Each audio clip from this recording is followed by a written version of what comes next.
Dear Pats Nation, it's just about time. Yeah, we're back. You know it's Dear Pats Nation, nation, nation. Yeah, yeah. It's Dear Pats Nation, nation, nation. Come on. Yeah, it's Dear Pats Nation.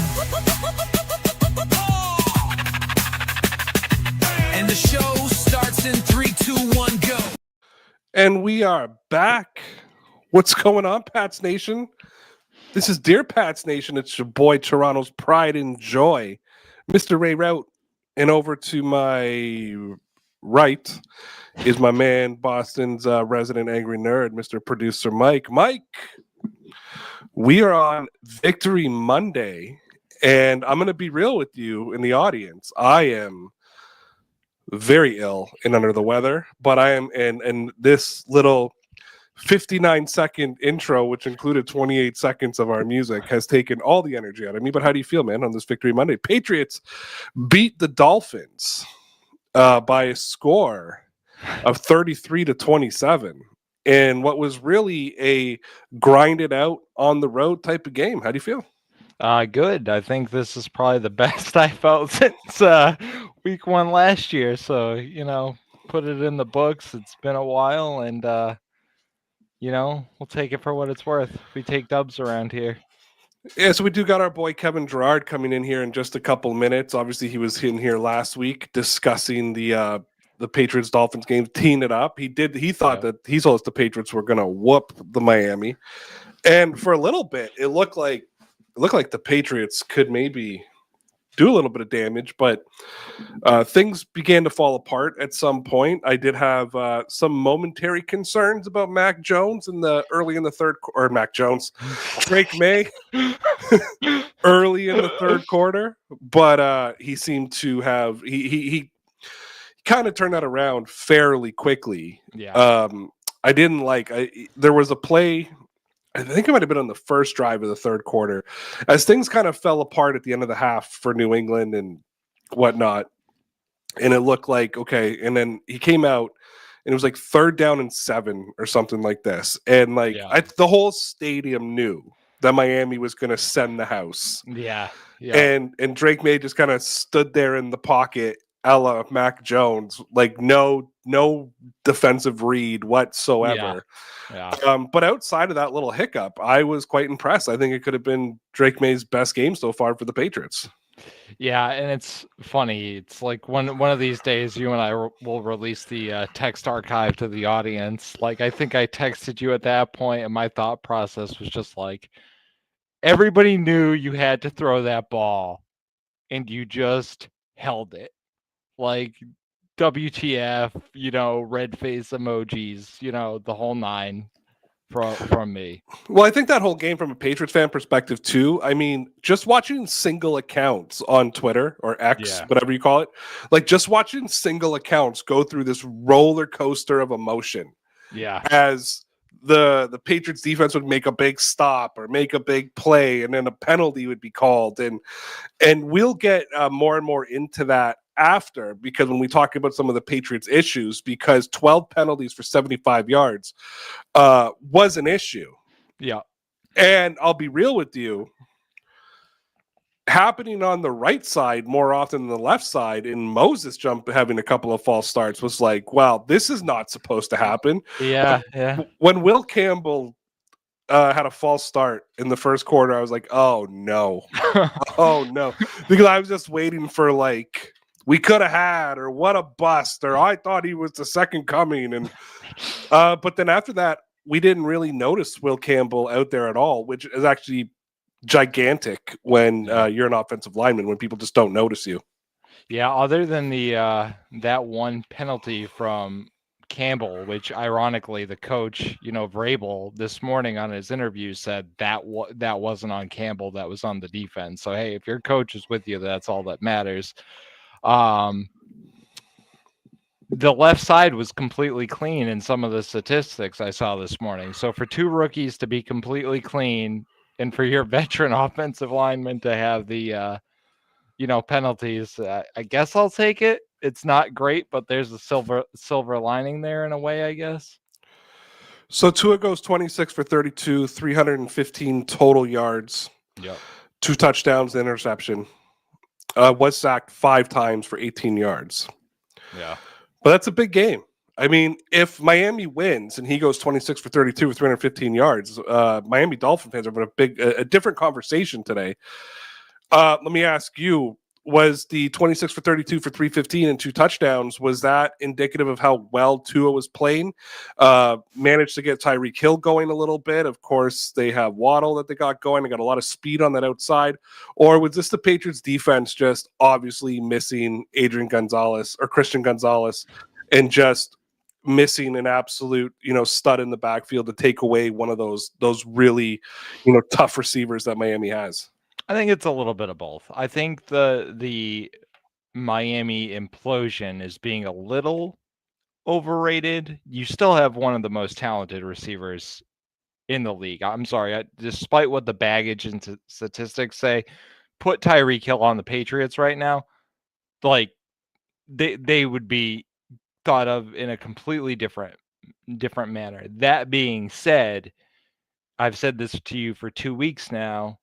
Christian Gonzalez not being there is having a major trickle down effect on this defense because people are playing out of position and undermanned. So speaking of playing out of position, one thing that a punter never wants to do is punt out of their own end zone. And Bryce Behringer did it twice. Yeah, on Sunday against the Dolphins. And what had happened was he had punted the football. It was okay. And Miami made them re-kick it. And the commentator said, well, yeah, unless you're expecting an 80-yard punt here, you make them re-kick it. Well, Behringer kicks it 71 yards, 9 yards short of that place. He has 2 punts for 136 yards. The coverage, they blamed I think it was Jason McCourty, blamed his kick for going too far on the second punt. I actually blame the coverage. I think Matthew Slater gets down there. I think the Patriots special teams of old with Bill Belichick kind of leading that squad and Joe Judge get down there and make that stop. But, dude, the Patriots have a punter. Yeah. Bryce Behringer can go both ways for me. Sometimes he has some boneheaded things. Definitely yesterday.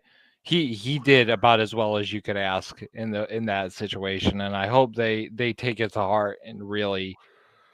They're gonna need special teams to be a factor, like we saw if they're gonna win games between punts, field position, kick returns, punt returns, all that stuff.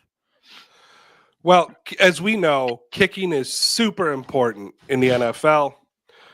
We obviously seen some issues again with Andy Borgelis, which is irritating Patriot fans, including a text message that I got from you saying we need a new kicker. He goes 1 for 3 on extra points. Of course, he missed the first 2 extra points of the game. He pooched the final kickoff of the game, which, if not for a New England stance, could have, went down as his fault that the Patriots lost the game. However, Mike Vrabel gave him a boost of confidence today. And I will argue that he made the kick that mattered the most when he put 53 yards up through split the uprights when the Patriots needed the most. Mike, I'll give you 30 seconds because Kevin is here. I'll give you 30 seconds to give me your thoughts, and then we'll bring Kevin in to talk about this game. Yeah, I mean, I could go through the whole, missing 2 points, change the complexion of how they played because they were playing catch up when they should have been ahead. But he earned the right to be the kicker next week is the way I'll put it for now. He did enough to make sure that they don't need to bring in competition this week for him. Okay, so last week we had Kevin Gerard come on the show to talk about the Patriots and the Dolphins. He was just devastated after the Dolphins' opening week loss. And he said that the Patriots were going to come smash the Dolphins. It didn't happen. But New England finally got a win in Miami, and I think the first time in like 7 games or something like that, and finally beat Tua, which has been an Achilles heel for the New England Patriots. And before I bring in Kevin, I want to read this quote from Zach Cox, and then I'll bring Kevin Gerard. And Zach Cox wrote, 60 points, 22 penalties, 2 special team touchdowns, 12 seconds apart, and a would-be game-winning touchdown wiped out by half of Devon. I can't say this kid's name. Akini. Devon A-chain. Akinyi's cleat, ridiculous game, and the Patriots' first win in Miami since 2019. Let's please bring in one of the funniest people in Canada, one of the best Dolphin fans in the world, Kevin Gerard. Kevin, welcome to the show. Well, I like the applause. Yeah, A-chain. A-chain. There we go. There you go. Names are hard around here. Well, around here. You know, your best kicker's named after a folk hero. You know what I mean? So it's pretty good. But yeah, well, it was closer than I thought. You know? So what are your thoughts on the game? Because for a few minutes there, Mike and I were texting, and we thought that, especially going into the third quarter, Mike and I thought this could be a time that Miami runs away with the game. Were you feeling it? Were you feeling that momentum? You know, Tyreek Hill finally gets, you know, a plus 30-yard pass. Like, things are finally starting getting Waddle involved in the game. Things are going for Miami. Like, was there a time when you were sitting there going, like, you know what, maybe this team's going to turn it around? Probably when they had the punt return. So I had about 12 seconds of joy. When they had the punt return, I was like, oh, maybe we'll win this, right? We were as bad as I thought. You guys were not as good as I thought. Still better than us. But I was, yeah. Some of the things your coaching staff does, they don't make sense to me. Sometimes you went away from the running game. I mean, it's probable that it's because you were like, oh, no, we're getting 6 yards a carry. We should stop that. And then here's our best and most dynamic athlete on the squad. We'll give him 3 carries. And then after we throw him a swing pass and he makes 6 people miss, we won't use him much anymore. So I didn't quite get that. But other than that, you guys dominated your offensive line. We had some pressures, but I expected more on the edges. So you guys did a pretty good job. I think you gave up 3 sacks. I think all 3 to the edge, but interior, you guys dominated, and that was what happened on the other end of and defense and offense, and the opposite end as well. Your interior guys, Barmore and Milton Williams, those were your difference makers today. So, or yesterday, I guess, but this whole season's one long wound. Everything blurs together, but hey, good for you guys. It's an important win. Always, when you have a new coach and you're trying to instill a new culture, you're trying to instill, a new regime and get people to buy in. And I thought Drake May used his legs when he had to. Old man Judon just couldn't track him down there. But yeah. No, good win for you guys. I don't know how, my special teams coordinator comes back and looks at the film today and notices that Mike Vrabel actually was running faster than the Dolphin that was chasing your kick returner down the sideline. Like, Vrabel actually beat KJ Britt, I believe, in the 10 split. So that could be something worth looking into, but what do I know? So let me ask you about that kick return, because obviously both sets of fan bases would have went through very different emotions. We had it on one side where we went down to up. You went from up to down. When you see that kick return happening, when you see him running towards the end zone, like, what is just going through your head that time as a fan? Forget, like, I know you take in the game very well and you do a lot of good analysis, but I want you to be like Kevin, the fan. Like, what is just going through your head as you're watching Vrabel outrun your special teams players? I was thinking, well, that was nice. Because again, I was like, we might win a game, The main reason we're so distraught over here in Dolphins land is we thought we had a really good chance this year to be aggressively mediocre. Like, I really pegged us for like 8 and 9 because the schedule is so soft. And that was too much. So when this happened, I was like, we might win, maybe we'll win just enough games so that we can't get an elite quarterback. That's usually what we do, So I was kind of thinking that. And then when he went down the sideline, I was like, well, that was nice. That was a good moment of the season. And that was it. And then I had a little bit of hope, because your kicker, when he didn't get it into the area and we started the 40 and it was a minute something, I expected the game to end on an interception or a sack, but they tricked me with the A-chain catch that momentarily gave you some hope. And then they took it from us, and you guys won. And it did indeed end on a sack. Couldn't even get the ball out. Were you as confused about the timeout as I was? Because I'm pretty sure the CBS commentators told me that Miami took a timeout, and then they took the timeout off the board after a very long delay. I remember I kept thinking, why is Miami's timeout still on the board? They finally took it away, and then Miami took a timeout after they had no timeouts left, and I was really confused at that moment because I think I even texted or messaged you and said, what a shitty timeout. And then I was like, oh, never mind. Well, here's the thing. They didn't get it right. At no point they're like, oh, there was an injury or something. That's not what happened. Didn't you know? We noticed we got the 5-yard penalty. It was 1st and 15, and then it was 1st and 20. So we were so incompetent that we were saved. Actually, we were saved by our own incompetence because we wanted to take the timeout and lose it and burn it, but we were unable to do it. So we actually got a 5-yard penalty, which worked out because now it's 1st and 20. But like, what a comedy of errors! Like, well, speaking of comedy of errors, not having that timeout that you took very early in the third quarter really came back to haunt the Dolphins as well. It just seemed like, you had the delay of game. Mike and I on 2 other occasions thought a flag could have got thrown for delay of game on late snaps. What is the communication issues coming from the Dolphins sideline to Tua? well, this is a new thing that's only creeped up in the last 3 full years of McDaniel's complete and utter inability to get a play call in on time. So there's actually some clips apparently where you can see him holding the play sheet going, if you were a lip reader, and it's baffling. So he needs to be taken away from play calling. He can't do it. He can't get the play in time because it's more important for Miami than any other team in the league because everything they do is getting it in and then having the guys do all this motion and all these fancy shifts and stuff. And the whole thing is supposed to make the game easier for Tua because then he can read the defense better when he watches these things.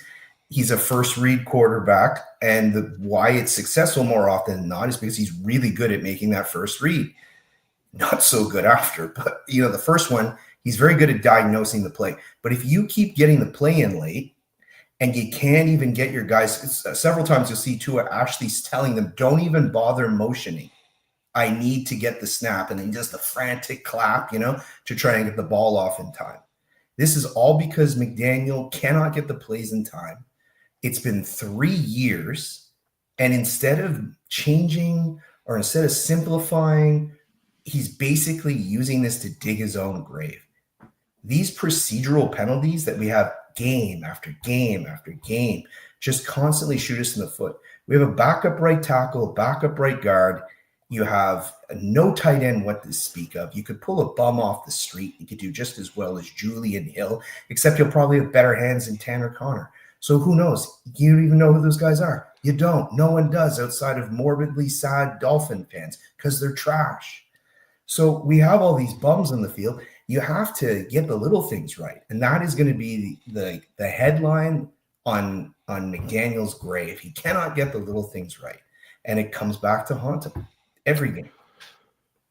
So Tua goes 26 for 32, 315 yards, couple of touchdowns, obviously an interception.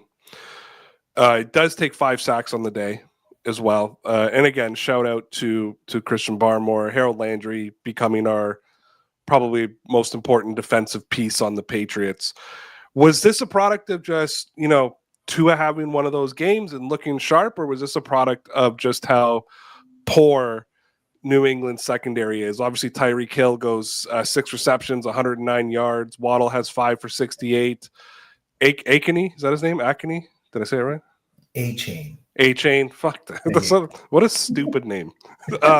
He has 8 receptions for 92 yards. A-Chain's worse than Akeney? Well, they're all stupid names. It's just a stupid name in general. There you go. Like just be be Smith. Devon Smith sounds like a good name. I think we have one. I think we should put it. I think we should put in a petition. Anyways, it all comes out to 315 yards. Is this just the Miami offense and what they're capable of, or is this just a really poor Patriots secondary that Tua and McDaniels was able to take advantage of? No, I think that Miami. I mean, 2 years ago they were the top offense in the NFL. It's the Hill's still good, Waddle's still good. Tua is mediocre, but they gave him time. You got some sacks at the end of the game, but I thought there was quite a few pass plays where he had time.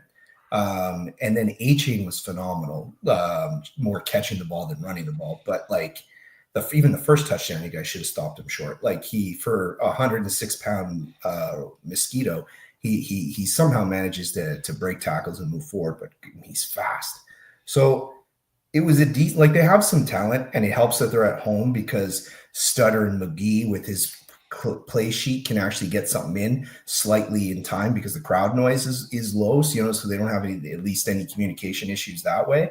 So they had more time. It was significantly better than against Indy. It's only when it becomes late in the game that McDaniel's nuts don't seem to drop, and he can't utter a word or get a play call out in time.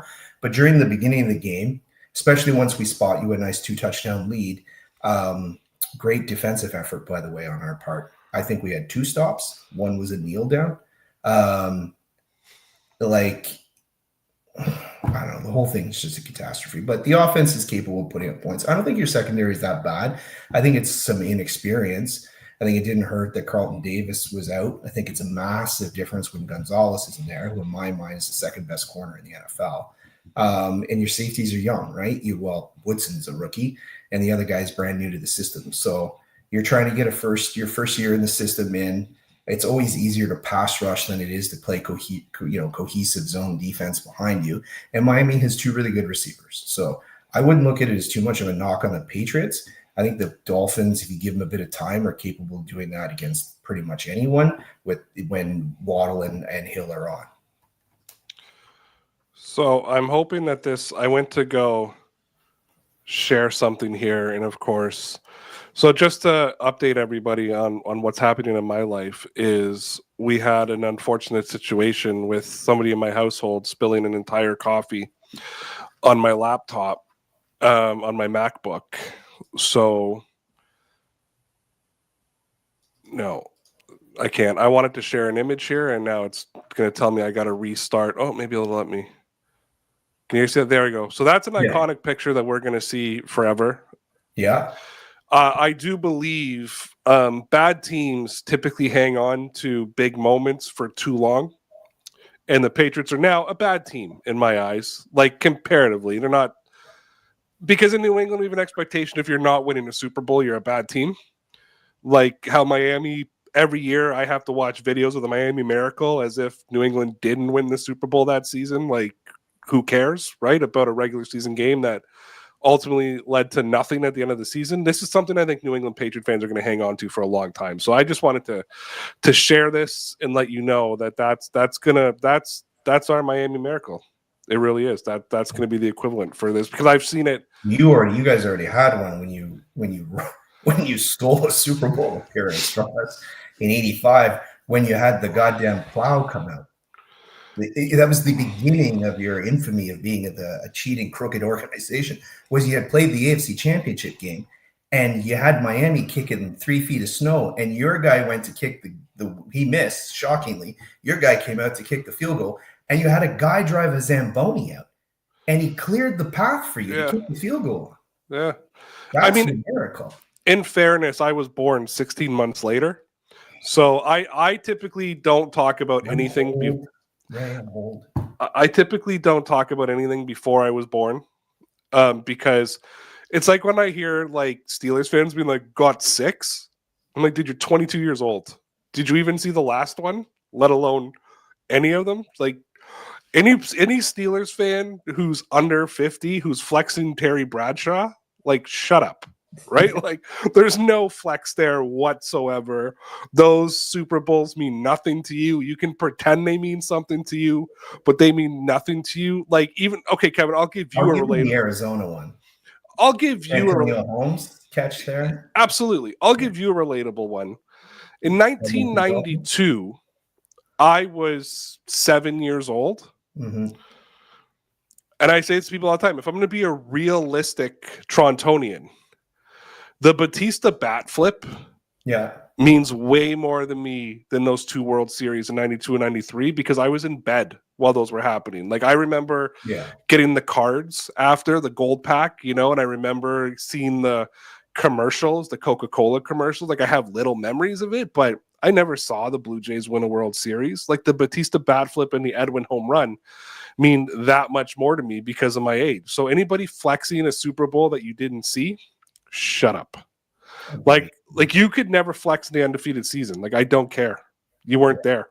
Like it's who cares? Yeah, we don't flex much of anything around here. Every time an undefeated team loses, though, that 72 Dolphins team. Yeah, I don't mind that. They're on the team. If you're on the team, yes, anybody old enough in 72 to play or watch, you can flex it. If you're my age, flexing the 72 Dolphins, I'm just like, shut up. Yeah. Shut up. You got to watch Dan Marino lose a Super Bowl and never get back. Like that's your flex in life. So granted, again, we should have been the next year, but someone had a snowplow. And we would have played the Chicago Bears, who we beat that year. It destroyed them, and you guys lost 6,000-3 or something. You had friggin' the refrigerator Perry, defensive tackle, running in for a good time because of a snowplow. But I'm not bitter about it. No, I can see that. I'm glad. Well, okay, let's go back in history a little bit, though, because I don't think this is a conversation we've ever had with you on this show. But since we're here, let's have it. To me, when you talk about, we always hear the talk about the argument for the GOAT, which is Tom Brady. There's no argument. But when we start talking about second place, to me, it's never been Montana or Peyton. It's always been Dan Marino. I think Dan Marino, skill-wise, was maybe the greatest talented quarterback. Maybe Aaron Rodgers, from a talent perspective, in his prime was better. I just think Dan Marino, I know he lost the Super Bowl, but I don't think Miami did him any favors throughout his whole career. Like I can't turn around and say it's Marino's fault that they never won a Super Bowl. But I'm wondering what your thoughts are and where Marino ranks in football lore to you. He's the best passer that's ever played the game. They talk about guys like Josh Allen in his arm now. Go watch Marino clips. The ball's moving faster. He can't move. He didn't have to move. He was like a statue back there, and he was still the least sack quarterback of all time. It was like, imagine if Tua had an arm, a brain, and it was not susceptible to dying at any moment. He was like, and what always gets me is when they talk about Marino, it's always quarterbacks that talk about Marino.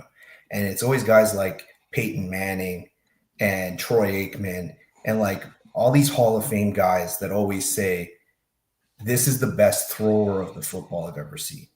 Now, Brady is the most clutch, and you can't argue his success. So he's the GOAT. And a lot of people put up Montana because he did win 4 with the 49ers. And I understand that argument. I'm old enough to have seen Montana play. I don't get angry about it. And then I always have a tougher time with the new generation trying to figure out where they're in, because keep in mind, no one put up numbers like Marino until Peyton Manning cried enough because the Patriots were mugging his receivers that they changed the rules. It is not a coincidence that the exact year they changed the rules to not allow you to touch receivers after 5 yards was the year that Manning broke the record. And the following year was the year that Tom Brady threw 50 when he had never previously, I don't even think he'd eclipsed 30 in his career at this point. You change the rule, and the next 2 years, the record gets broken twice in a row. So I always wonder, like, what would Marino do now, like in these times? And it's funny because it's always pro football guys that always say, oh, he'd throw for 6,000 yards. I don't know about that. But it's notable to me that it's his peers that hold him in so high of esteem. So I'm good putting him in the top 5. Personally, I'm biased, so I can't really trust myself. I'd put him at 2. But as long as he's in the top 5 and above overrated bums like John Elway and Troy Aikman, I'm fine. Mike, where do you put Marino? And I know you're a little I younger. I think top 5 is fine. Like you said, you know me. I'm not as enamored because we saw Brady with Patrick Mahomes, Lamar Jackson run around and like make one crazy play, whereas like I still like seeing those guys pass. I still like seeing Drake May throw a pass more than I do running around. So to his point, when you look at the clips of Marino, just like throwing the ball, how smooth it was, I can get on board with that. I'm not going to get on, a top 2 or 3 debate. I'm biased because I absolutely despise Aaron Rodgers and Brett Favre. So get them the hell out of my face. They're bottom, whatever. Speaking of bottom, imagine being a Packers fan,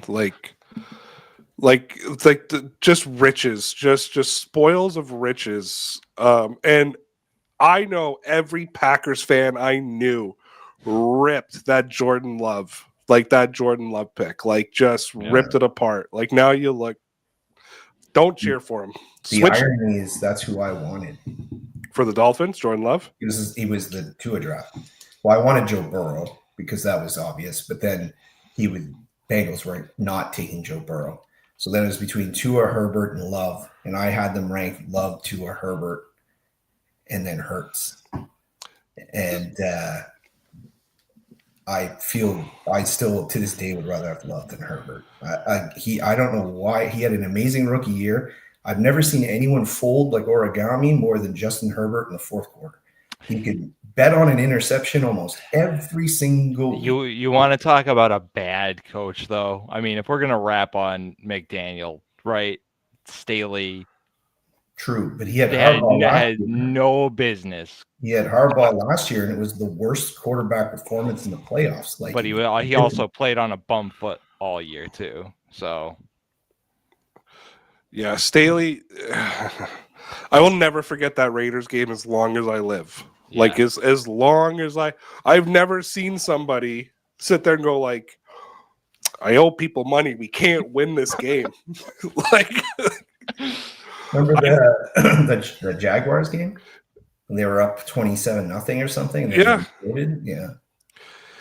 But it's I love that you touched upon, and we'll let you go here in a second. And we do appreciate you having on. This is Kevin Gerard. You can follow him on Twitter at Kevin Gerard 13.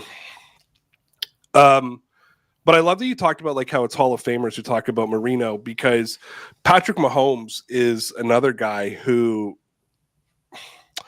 Patrick Mahomes to me is proof that NFL fans are actually like really stupid or just really just like they're so biased they can't see past their own face. What I saw yesterday was Patrick Mahomes on his own. Like I thought he was going to start passing the ball to himself for real. Like I thought he was going to start deflecting the ball off of people's helmets and try to catch the ball himself. Like I watched the guy trying to do everything to will his team to a win and had them within what was should have been called a false start, tush push from possibly winning the game. And all I see across Twitter, X, whatever, from every fan base, of course, Bills fans, because they are so just bitter that the Chiefs are better than them, like a million times better. But the Bills also think that losing 4 Super Bowls is a dynasty, so we'll just leave it at that. But Patriot fans too, though, who have a Patrick Mahomes complex because they're so afraid that this kid might one day challenge the GOAT. And I just look at him and go like, how you can't watch this kid and just be impressed game after game, year after year. And Mike, you know me. If the rules are there, use them. Like I know people get so mad at like he gives himself up and everybody stops and he runs. The NFL needs to fix that. Right? Like that's not on Patrick Mahomes to be like, oh, fair play. Like, no, like I'm a Patriots fan. I was all like Spygate. Yeah, who cares? Like we got a ring. So tuck rule. I don't care. You know what I mean? Like you'll never hear me. You'll never, when people are like, oh, they cheated to get their first 3. I'm like, probably. I hope that Tom Brady deflated footballs. Like I hope that if that gave the advantage to run the football 225 yards, if that's what it took, then good on them. Colts fans. But I'm on board. I lost the first and the third round pick because we unsuccessfully recruited Brady. that's the best story in the world. That is the greatest How story can in it the be world. tampering if you failed? Like we lost the first and the third for not being successful. It's the quintessential Miami Dolphin move. Like it wasn't even the real owner. It was like a part owner on a boat drunk telling Tom Brady you should come play with us. And the other guys were like, oh, ho, ho, ho, ho. And we lost the first and the third for that. What's his name? You see, like, what was it? Kirk Cousins when he signed with the Falcons? Dude had a multi-year, unbelievable contract, already done it. 1201 at the beginning of the tampering period. 1201. You put a deal together in a minute? Well, that happened. I think it was in 2022 when the Patriots went on the biggest spending spree of Bill Belichick's career. Oh, yeah. I think by 1205, there was a multi-year done with Judon. There was a multi-year done with the tight end who didn't end up working out. Then Hunter Henry came a little while after. Like it all gets done before tampering period. Just if you have a drunk owner though that's spewing off on a boat in front of other people, you're going to get caught. Yeah, first and the third, we didn't even get him. How could it be tampering if you failed? Okay, I got one more question for you, and I'll let you go, Kevin. So the Dolphins are sitting at 0-2 today. Yeah. Are you feeling different about this team if they're at 1-1 today after what you saw yesterday? No. Like they played a bit better yesterday, so it wasn't as bad as the Colts. So it told me that they haven't completely given up. They keep shooting themselves in their own foot. You know what I mean? With all these penalties, all these. Not every team does that, but at least it showed like they were trying. So I would have liked to have won at the end of the way the season's going. I don't think it's going to matter much, but I'm traveling to Buffalo this Thursday with Woodley to see what is going to be a slaughter Thursday night. Short week at Buffalo. So it should be a good one. I'll be leaving the jerseys at home. Yeah. But this is one of those games, honestly, because it's football that just no. I know you're going. The Bills are coming off a ridiculous win where they just look like the greatest team to ever play the game. And, all it's going to take is a little bit of wind. We know that Josh Allen can't play in the wind. Not that Tua can, but Josh Allen can't play in the wind. And it changes the whole perspective. Listen, dude, I can't have Buffalo just be good. Like I need these crazy losses. 42-6. Miami. Yeah, right. Yeah. Maybe in penalty yards. 42-6 would be the final score. It's going to be a slaughter. As much as I hate the Bills. Like we spent an off season trying to tamper with their team on Twitter. Speaking of which, we need to figure out who needs to get paid. Yeah, by them. I was gonna say Cook just to saddle him with a high price contract, but it seems to be working out pretty freaking good. Did you see that one touchdown he had? He's jumping over people. I'm like, I hate them so much. So have you gotten any feedback over the whole Jordan Poyer thing? Like you mean I got a DM from somebody very prominent, like in Buffalo Bills media circles, that said you have to stop taking credit for the Jordan Poyer thing. Like you're gonna get yourself killed, and I'm not kidding you. Like he's like, you gotta just let it go. He's like, because like people hate you too. Yeah, good. And I was like, well, yeah, because I'm trying to remember a time that two fans from opposing fan bases actually got into the head of a player. I don't know if it's ever happened before. Like, Kevin, I am pretty proud of that moment. I really am. Because remember, we started with Stephon Diggs, and then he got paid. And then who else was it? Was it Milano or someone? And he got paid. And then we went on to Poyer, and Poyer got paid. But somewhere through the process, Jordan Poyer started talking to me. And did I ever tell you the story about when Miami actually didn't sign him? Like he was upset. Yeah. He found out he wasn't getting signed when they signed Deshaun Elliott. So Poyer texted me saying they signed another safety, bro. Oh no. Like blah, blah, blah. And I was like, well, who is it? I didn't even know yet. He's like, Elliot. I had to look it up, and then I was like, oh, well, it's a 1 year, $3 million deal. Who knows? And then we ended up getting him the next year. Oh my God. See, I never He got lost the his 2 games. I never got the Poyer messages. I did see his phone number and saw his area code, which just made me laugh really, really hard. But I became friggin' not friends. I'm not going to say friends, but I started messaging with his wife. Yeah. Right? Like that's, Yeah. I had Rachel on the other side of it and just like thanking me for everything that I was doing. And I was like, I love this. And then we would tweet something and she would retweet it and then just get into massive arguments. My Twitter engagement was just through the roof because she was just in there arguing with all the Bills fans. And I was just, I loved it. I was just screenshotting and sending everything to you. Yeah, and I always played it really cool. Like, no, I'm just saying he's a fantastic, because they try and engage you. You know what I mean? Like, you're a Dolphins fan. Nah, nah. And I was like, no, if you don't want, and they're tagged on it, right? So I'd be like, listen, if you don't want to pay your own guy, we would love to have him. I'm just recognizing a good player when I see one. And they would get more and more mad, and it would keep going. And eventually they'd realize that they're just looking really bad because now they're like trashing the guy and he's not going to want to sign. And then he ended up signing with Miami the next year. I was so excited when he signed with Miami because I knew the Patriots had no shot of anything at that point because I was playing that on the other side, being like, yo, he would fit into a Bill Belichick system, no problem. Belichick loves to pay safeties. Yeah. So he'll pay a safety. But yeah, that's something I'm really proud of. I did not take the advice. I was like, look, if I'm gonna get assassinated over Jordan Poyer, like I guess I've picked my cause in life. And it's fun, but that was probably the most fun football season of my life. And it was just because I would just tweet out, what a play by Jordan Poyer, pay the man. And then his wife would just start arguing with people. It was phenomenal.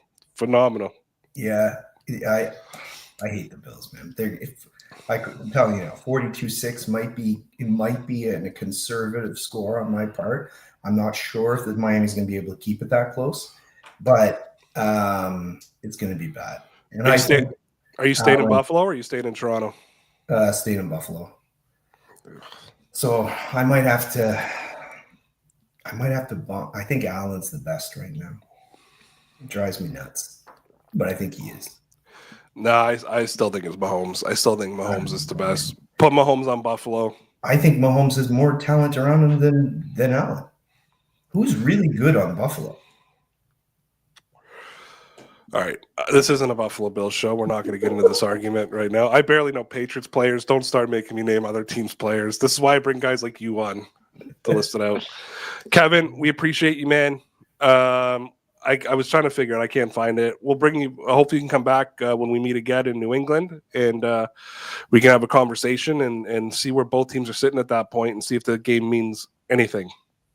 Yeah, it will for my draft. For draft choice. I don't want to Joe Milton my way out of a top 2 pick. By that point, you'll be a Patriots fan for that week, just so you can. So I remember, like, it was the tank for Tua. Like, what is this now? Yeah. What is this? The Tua tank year? Seller for sellers. I don't know. I like tank for Tua. Tua tank, I think, is a good. It's just a good book. It's a good bookshelfing for his career. For bookending for his career. One more season in him, I think, because the way his contract's structured. I think what they'll do is they'll take a quarterback high this year. And they'll let Tua play the first, 6-some games or whatever for 2026. Because at the end of 2026, they can get out of his contract. Perfect. Kevin, appreciate you, man, and we'll talk soon. All right. Take care, boys. Take care. That was Kevin Gerard. I love having him on. I have to just stay muted the whole time because otherwise I'll laugh my ass off. I want to put a shout out to our boy G107, old school, OG. Yo, the crew is back. Let's go. Another OG, Luke Neely. No way the boys are back. We are back, and we are having fun. I got a message from our boy Clifton Brown this week, which is an OG before I think Mike even knew who I was. I think I know who he is, but yeah, I know he's been around longer than me. Clifton's been here since the beginning. Real OG. Yeah, it's fun to see some of these old heads coming back, some of these old faces. Thank you, everybody who's been giving us the early support. It's the numbers are reminding me of my old days, these 68 and 86 view videos, but we know that we're building it up and we're going, and there's just new things to do now with the shorts and the lives and the cut videos, and it's all different. But appreciate everybody. Last thing I want to talk about is I do want to talk about Josh McDaniels a little bit. Yep. Did you have a chance? I don't want to play it because I don't want to get us copyrighted, but did you have a chance to see Tom Brady talking to Colin Cowherd? I did. And he was talking about how, learning from Bill Belichick, learning from, Charlie Weiss, learning from his the quarterback coach, learning from Josh McDaniels, learning from all these guys and how important development is, and how Brady was out there basically saying, like, look, I'm as smart as I am because of what the guys were teaching me. Like, I may have had the brain, but I needed the teachers. Right. Yep. Taylor Kyles tweeted on that, and he said, from a Patriots perspective, this partly serves as a reminder how fortunate Drake May is to have Josh McDaniels involved in his development. They've got plenty to prove as a duo, but McDaniels has an insane wealth of knowledge to pass down. So people might not like the play calling, which, as you know, I was fine with the play calling on Sunday, even though Kevin criticized it as well. I thought the play calling was fine. I know Mac Jones had a big game, but I want to just remind everybody that they were playing this. Drake May. No, I'm talking about Mac Jones. Oh, okay. Mac Jones had a big game on Sunday, but I want to remind everybody they were playing the Saints. Right. And I want to remind everybody that he's playing on what could be one of the most stacked rosters in football. Right. And I think the scenario that Mac Jones was in, I could have had a decent game. Right, I'm not as good as Mac Jones, obviously. I'm not stupid, but I could have had a decent game against the Saints. Kyle Shanahan's also like a quarterback whisperer. Like, let's remember that. Correct. But like, what I want to put out is outside of one game yesterday, Mac Jones' best season was under Josh McDaniels. Everything fell apart after Josh McDaniels left, and yes, a part of that is the stupidity of Belichick bringing in Matt Patricia, and all that kind of stuff. But I think that we've seen him successful in the OC role, but more importantly in that quarterback coaching position. Yes. Yep. And I think that it's going to be huge for Drake May's development, even if they move on from Josh McDaniels 2 years from now, 3 years from now, when Drake May is going into his second contract, because really it's the second contract that you expect your quarterback to be kind of near its peak. I think that Josh McDaniels will leave Drake May in a very, very good position. Yeah, I think a good aside from this too, and I don't know if you saw my tweet, but this is a game that this incarnation of the Patriots loses the last 3 years without Josh McDaniels. They constantly had these offensive line penalties that kind of were a death by 1,000 cuts because Mac Jones, with the talent around him and the lack of coaching, they just couldn't overcome any negative yardage. And now there were negative yardage situations yesterday that Drake May couldn't overcome, one big one because of a bad snap, a really bad snap. But it did not completely tank the game. It did not put drives completely, in a dumpster.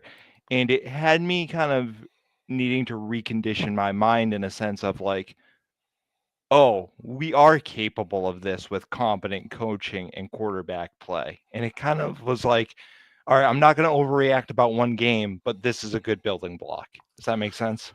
Yeah, I totally agree. We didn't overreact to the Raiders' loss last week, and we're not going to overreact to the Dolphins' win this week. Right. But what I said last week stands true. And I said to you, I am going to judge the New England Patriots week 14. Right. I don't care what the record is. I don't care if they get blown out week 14. Where were they week 1 and where were they week 14? Because I was told Mike Vrabel was the next coach after Belichick. I was told that For 5 years, I heard fire Belichick and hire Vrabel. You heard it when you were on this show. Yep. Get rid of Belichick, bring in Mike Vrabel. Well, Vrabel's here now.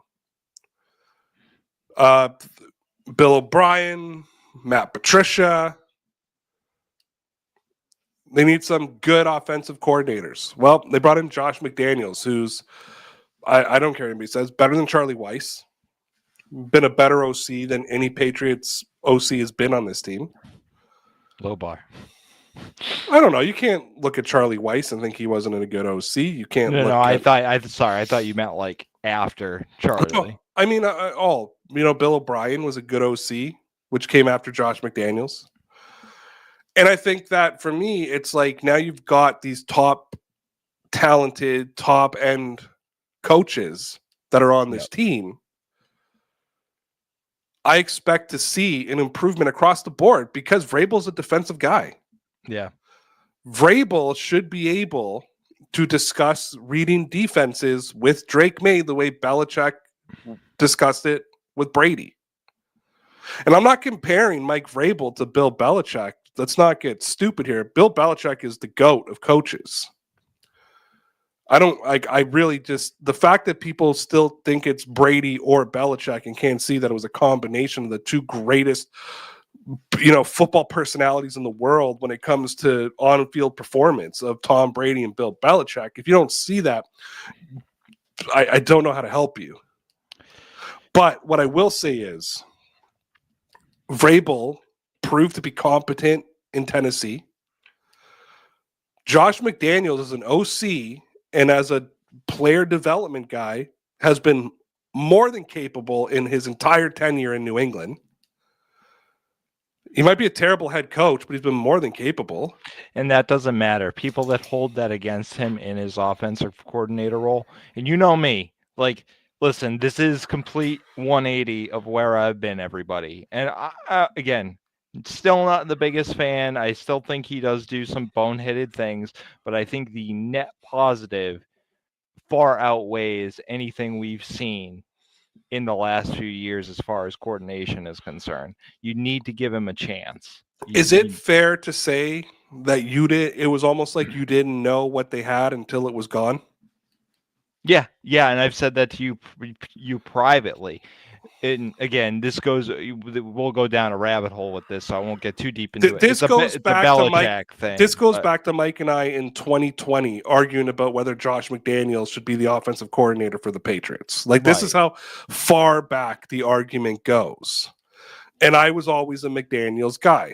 Yeah. Mike wasn't. It was fine. We had arguments. And for 3 years, I just kept messaging Mike going, be nice if we had Josh McDaniels, wouldn't it? Yeah.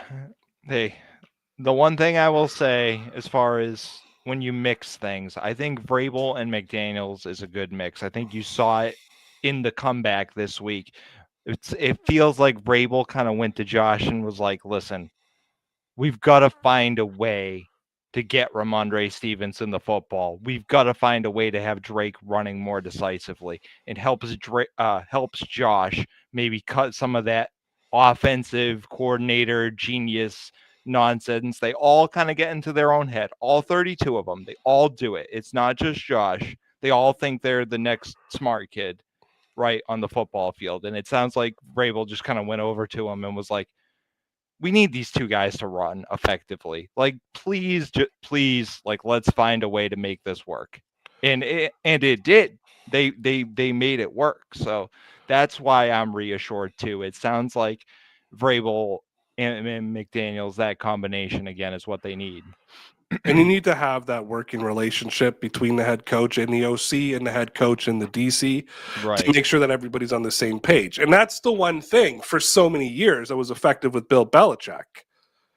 Unfortunately, all those personnel kind of became sycophants and yes men to Bill Belichick.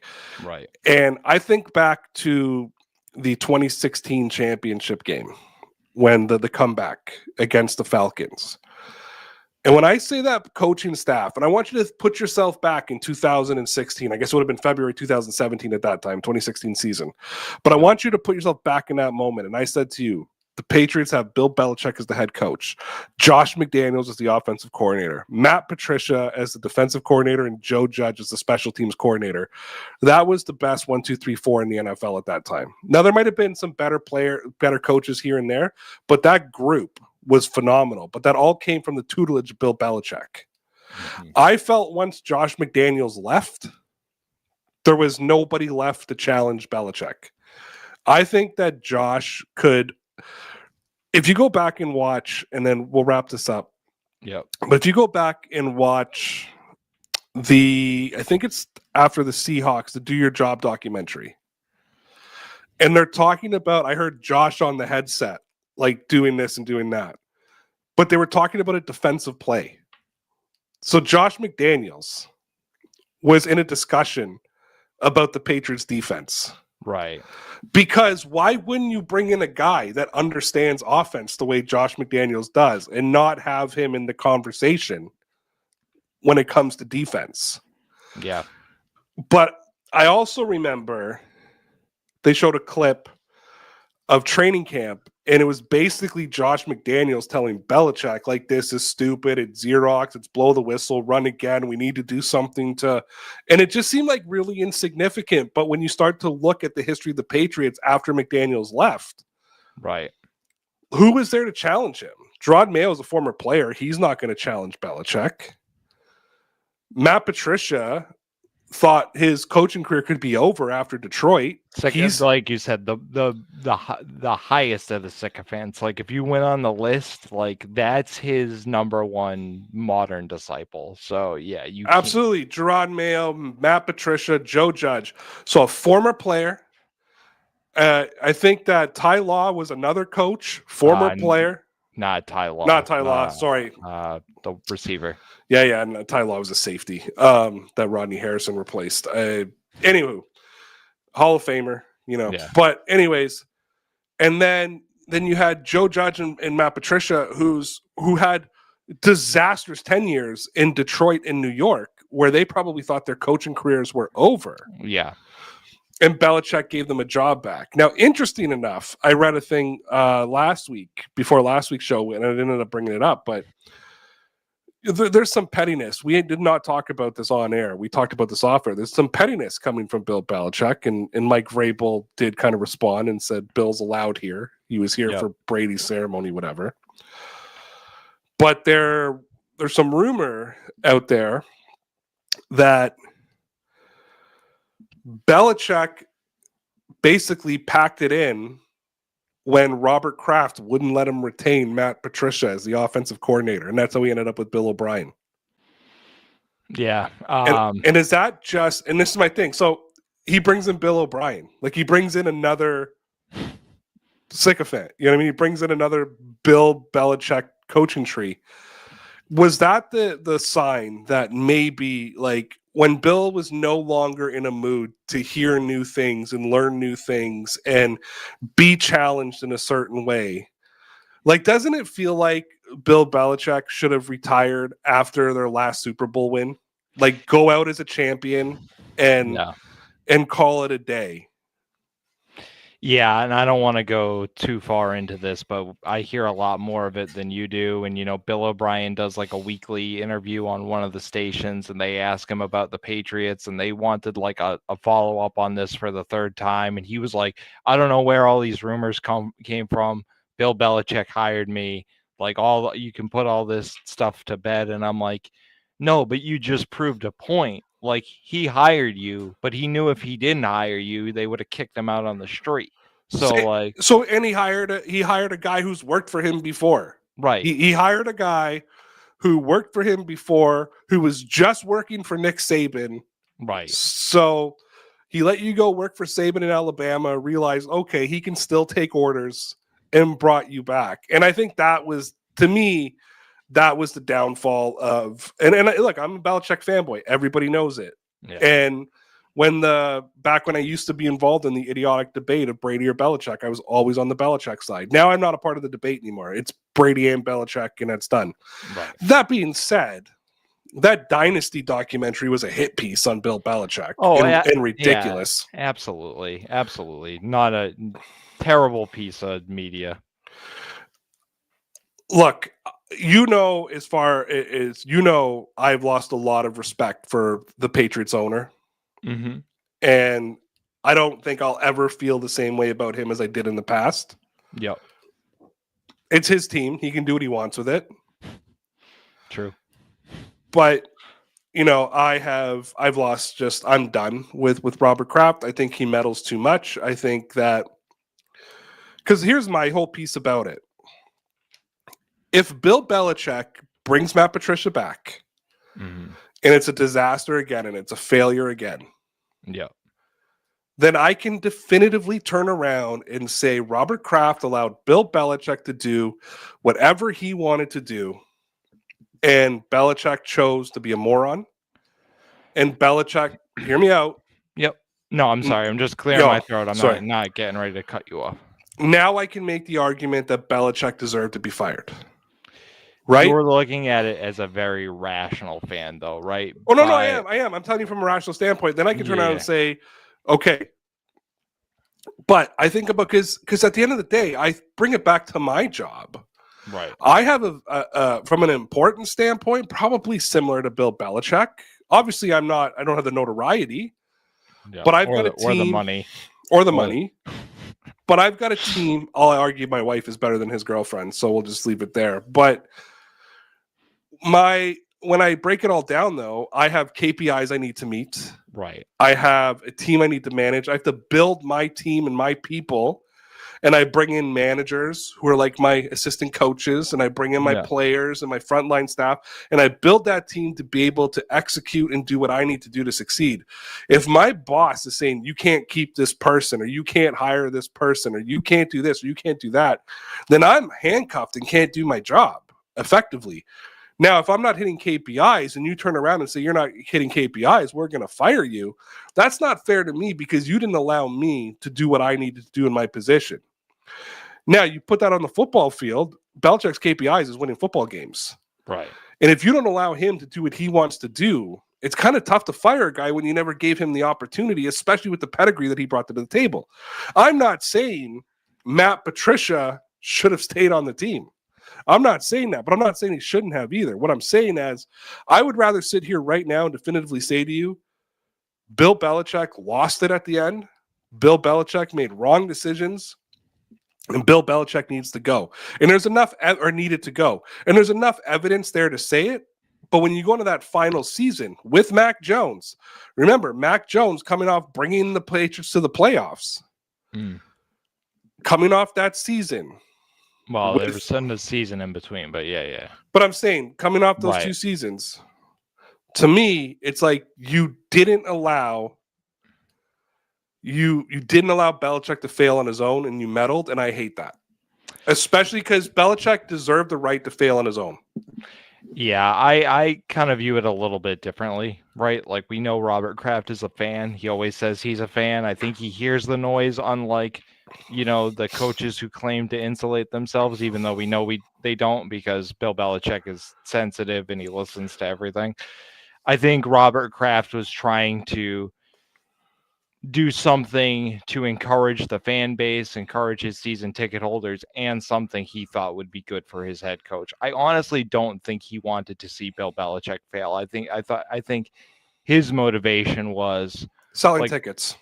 Yeah. That, and if I can get him on the rails, if we can make this look productive, then I don't have to, then we can give him more leash. But I think Bill just made it so hard at the end, because you're seeing some of the reports now where it was true that he just would not talk to the quarterback. And even when Bill O'Brien was here, it was just like, get him out of my face. I don't want to talk to him. Off my team, go away. But to your point again, that speaks to a larger problem of Bill was just done regardless. But I also think that goes back to, I still make the argument that I truly believe he wanted Cam Newton to start the year they cut him. I truly go back to that. There's rumors that Belichick never wanted to draft Mac Jones. And that when he fell to 15, he was kind of handcuffed because he almost made a deal with Kraft. Okay, if he's there at 15, I'll draft him. There's rumors about that. There's also rumors that he was going forward with Cam Newton as the quarterback. I think to this day, I mean this, And I wish this would come out, but I truly to this day, do you remember when Cam went and left for treatment and he broke a COVID protocol because he wasn't vaccinated? Yeah, yep. And this is not a vaccination debate, nothing, but this is just facts. Right. I think that scared Robert Kraft and said, I can't go through this. Bill, he's got to go. Like, he's already full of noise. We're going to lose our starting quarterback because he's going to go do something and he's not going to be able to play because he won't get a jab and blah, blah, blah, blah, blah, blah. And we heard at that time that Kraft was really pushing all his players to get vaccinated. And I think that that's what all led to it. But I want to get away from that for a second. Sure. What I want to bring it all the way back to, whether he's talking to Mac Jones, not talking to Mac Jones, whatever it may be, I think that you got to a point where it was such a volatile relationship. Yep. But what disappoints me more, and this is really, it was last season where I really lost my respect for Robert Kraft. So he heard the boos, he heard the fire Mayo chants, he saw the players walking out, right? Mm-hmm. Or the fans walking out. Yep. He saw the players joking around and having fun after getting blown out. Saw the fan reaction to that and said, okay, it's time to move on from Gerard Mayo, which is fine. I don't believe in moving on from a coach after 1 year, but that's fine. You brought in Mike Vrabel. Mm. Robert Kraft loved going around slandering Belichick. Did he take a lick of accountability for bringing Gerard Mayo onto this team? I think in his exit speech he did. He said, that was all on me and such, and did all that. But this is, and I know where you're going with this. There been enough contrition and things of that nature? I think it just went so badly so quickly with Mayo, and Vrabel again, we talked about this. Vrabel, who everybody knew should have been there, even the year before when it was talked about how Mayo's contract was written, that he was going to take the job. They should have just said, you know what, we'll eat the money. Sorry, Gerard, you're not ready. Like, hate to tell you. And gone from there. But again, okay, back to the main point, right? Everybody's so happy to see Vrabel. Like, Gerard Mayo was on TV the other day, and everybody was like, oh, that was the guy who played here, right? Yeah. That's like, people are going to forget this season. Or if they win, it's going to be a speed bump. It's like, oh, it was a speed bump and we started winning again, and people are going to laugh about it. So G107, to finish off this conversation, said, would you rather have Mr. Kraft as owner or Jerry Jones? I'd say Arthur Blank. I'll go with Robert Kraft on that one. Yeah, I'm not. Neither. I think Jerry and Robert are two big ego guys. Yeah. I think that Kraft can give himself the credit that he signed the checkbook to keep this team going, but that's all he had to do with the Patriots winning Super Bowls. Yeah. And let's never forget, Mike, that that famous Tom Brady story. This is the best decision this franchise ever made when he locked eyes with Robert Kraft while getting the pizza. Robert Kraft thought that Tom Brady was Kyle Brady, the tight end. Never, ever forget that. Guys, this is Ray Rout. Thank you for tuning in. We'll be back next Monday at 10 p.m. Eastern Time. Until then, Mike, tell me about those Patriots. They're going to be legit, kids. Dear Pats Nation, it's just about time. Yeah, we're back. It's Dear Pats Nation. Nation. Yeah. It's Dear Pats Nation. Nation. Come on. Yeah, it's Dear Pats Nation. And the show starts in 3, 2, 1, go. All right, dude.